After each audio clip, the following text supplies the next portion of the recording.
முதலும் கதலும் சீரியல் முடிய போகிறதா நிறைய அப்டேட் வந்துட்டு இருந்தது. இப்போ பார்த்தீங்கன்னா ஷூட்டிங் ஸ்பாட்லேருந்து லாஸ்ட் டே ஷூட் அப்படிங்கிற மாதிரி இருக்கிறவங்க நிறைய பேர் ஃபோட்டோஸ் அண்ட் வீடியோஸ் ஷேர் பண்ணிகிட்டு இருக்காங்க. விக்ரம் பார்த்தீங்கன்னா இன்ஸ்டாகிராமில் லைவ் வந்திருந்தார்.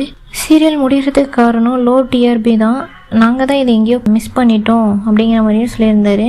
சீரியல் முடிய போது உங்களுக்கு எந்த வருத்தமும் இல்லையான்னு ஃபேன்ஸ் நிறைய பேர் கேட்டதுக்கு அதுக்கு அவர், எங்களுக்கு இது ஒரு 10-20 நாளைக்கு முன்னாடியே தெரியும், அதுக்காக நாங்கள் ஆல்ரெடி ப்ரிப்பேர் ஆகிட்டோம், இருந்தாலும் லாஸ்ட் டேங்கிறது கொஞ்சம் கஷ்டமாக தான் இருக்குது. ஒரு இடத்துல பார்த்தீங்கன்னா விக்ரம் லைட்டாக கண் கலங்கிட்டாரு.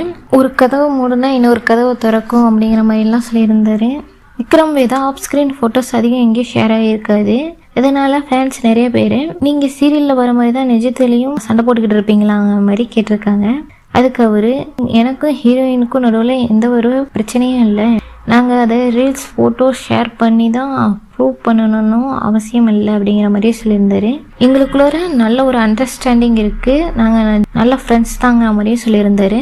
முதலும் கதலும் சீரியல் இன்னும் 1 வாரம் இல்லைன்னா 2 வாரத்துக்கான எபிசோட்ஸ் தான் வரும் அப்படிங்கிற மாதிரி சொல்லியிருந்தாரு.